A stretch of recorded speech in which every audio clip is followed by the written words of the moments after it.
Hello, my friends. Today, let's dive straight into the Pokrovsk direction where Russian forces have managed to break through to the village of Hryshyne across the fields. The advance spans 3 kilometers 300 meters, leaving only 2.5 kilometers between the front line and the village outskirts. The situation is extremely dire. It's evident that the Russians are bypassed capturing the mine and immediately aimed to encircle Pokrovsk. They are in a hurry, burning through massive reserves to achieve their goals, and unfortunately, they are succeeding. Fighting continues for Uspenivka and Zvyrove, while Russian forces are breaking through to the outskirts of Pokrovsk. They are also assaulting Zelene, with breakthroughs reported on the outskirts of Myrnohrad, where attacks are ongoing in the villages of Promень, Myrolюбivka, Yelizavetivka, and near Baranivka, where Russians are advancing across the fields. New information has also surfaced regarding the capture of Ocheretyne. Russians have managed to set up railway logistics extremely close to the front line. This allows them to actively transport weapons to the front. Why this logistics line hasn't been destroyed yet remains unclear. In the Kurakhove direction, Russian forces have made further gains, capturing Yasynove and advancing past Slovyanka and Petropavlivka. This area continues to shrink, and the situation for our forces worsens each time. At the same time, attacks are ongoing near Andreevka with assaults on Dachne, Ulakle, and Constantinople. In the Velyka Novosilka direction, the Russians have captured Novy Komar and are now pushing further toward the city. It's glaringly obvious that the situation here is catastrophic. In the near future, the Ukrainian armed forces will likely have to retreat from Velyka Novosilka. Following this, it's highly probable that the Russians will begin extending their front line toward the Dnipropetrovsk region. In the Zaporizhzhia direction, assaults on the village of Kamyansk are ongoing, accompanied by shelling along the front line. However, no significant changes have been reported thus far. In the Kherson direction, attacks near the Antonivsky Bridge and Zabich Island continue relentlessly. However, the Ukrainian forces have successfully repelled all assaults, and no changes have been observed on the front line. Meanwhile, Russian sources claim that Ukrainian forces are actively targeting the left bank, effectively eliminating Russians.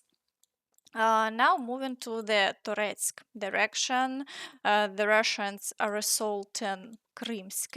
Russian military correspondents are already reporting new advances and progress in Krimsk, though the Ukrainian side has yet to confirm these claims and the front line remains unchanged. So we will wait to see how the situation unfolds. For now, the activity in this area has slightly decreased as the Russians are bringing in fresh reserves. In the Chasiv Yar direction, the Russians have made further advances. They managed to push forward in the Pivnichny microdistrict and even in the center of Chasiv Yar. While there are no new assaults near Stupochki at the moment, the Russians are intensively shelling the area in preparation for future offensives and a potential move toward Kostiantynivka. In the Siversk direction, the Russians are attempting to storm Fedorivka and are making efforts to break through near Ivanodaryevka. However, they haven't achieved any success so far, and the front line has remained unchanged over the past day. In the Kreminna direction, the Russians are attempting to break through toward the village of Kolodezi. However, the Ukrainian forces are successfully preventing them from consolidating their positions, and the front line has remained unchanged over the past 24 hours. In the Borova direction, Russian activity has decreased for now. The Russians are assaulting Nova Kruhlякivka and conducting shelling in the area. Further south, near the village of Makivka, the situation also remains stable with no notable Russian offensives reported. In the Kupiansk direction, the situation has worsened. Near Dvorichna, the Russians managed to advance closer to the village of Kutkivka and have already claimed control over the village of Zapadne. Assaults on Dvorichna and Petropavlivka have also been recorded, although the level of activity here is not the highest. The Russians are still making progress. In the Kharkiv direction, the Russians continue shelling, but no new assaults have been reported. Fighting is ongoing for Vovchansk, but the situation there remains unchanged. In the Kursk direction, the activity of Russian and North Korean forces remains low. Over the past day, there were reports of 7 assaults, but no changes along the front line were observed. Meanwhile, President Zelensky stated that Russia must return to the pre-full scale invasion front line. Allegedly, under these conditions, would Zelensky agree to negotiations? If they won't initiate it themselves, Ukraine will do everything to ensure that negotiations are fair. And fair means guarantees that the enemy returns, at a minimum, to the pre-full-scale invasion front line. This would be a just opportunity to begin dialogue, but things can turn out differently. Life tends to work that way. He also stated that Trump must win this war. President Trump is on a roll, as they say, and he had a strong victory in the elections. Now he is taking strong steps aimed at domestic policy.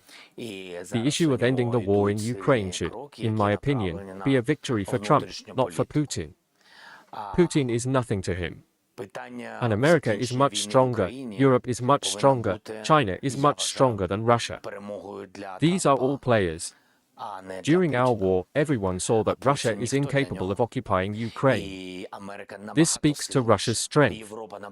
The question is simply that they are large, have many weapons, and spare no lives. The issue is that we are specifically protecting Europe, specifically protecting NATO countries. And Putin will go there. Therefore, Trump must emerge victorious from this. He is capable of doing it. But he will not be a winner if Putin wins. It is simply impossible.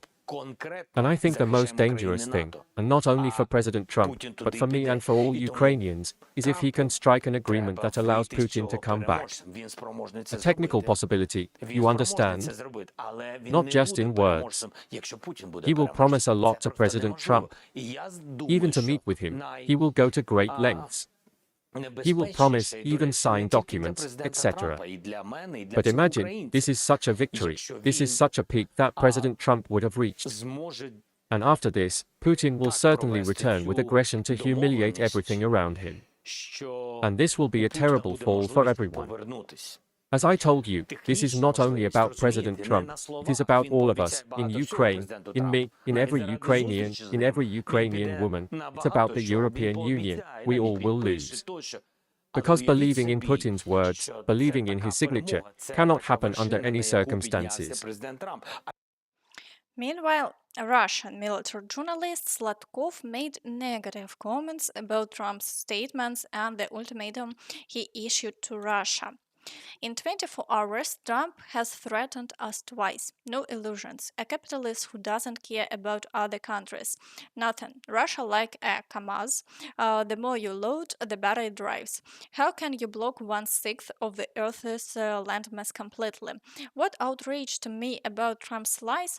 Russia helped us win the war, the Great Patriotic War. We barely convinced the Anglo-Saxons to join the battle in Europe in 1944. They, the Yanks, make the Normandy landings look like the battle. Meanwhile, we won battles in Stalingrad, Voronezh, Kursk, Kharkiv, Berlin. Oh, Trump, what a darling. As we can see, the Russians still don't realize they're not a powerful force with a strong army, but Trump is showing them their place. However, if the Russians don't bow to Trump, I believe Russia will certainly face worse. There is also new information from Russian media that communications between Trump and Putin have already taken place.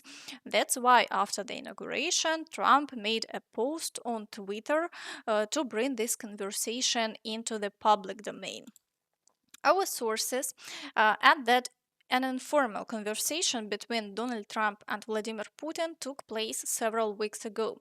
During the conversation, Trump proposed options for a peaceful resolution of the conflict, but Putin categorically refused. He allegedly stated that his strategic goal is to have full control over Ukraine, guaranteeing that it will not join NATO, as well as pushing NATO's infrastructure back to its original borders. After that, Trump gave him time to think, which was supposed to last until his inauguration. Today, as the insider claims, a follow up call was made where Putin repeated his refusal. That is why Trump brought the conversation into the public domain. Preparations are now underway for justifying the intensification of sanctions against Russia and the supply of weapons to Kiev. Everything will be explained by Putin's refusal to negotiate. If this turns out to be true, the war will drag on for years, and if Trump truly plans to defeat Putin, there must be the most powerful lend lease with aviation, missiles, etc. If this doesn't happen soon, the suffering and destruction of Ukraine will continue for a long time. And that's all from me. So please don't forget to like this video, subscribe to the channel, and hit the notification bell to stay updated on all the latest news. Thank you for watching and see you next time. Bye bye.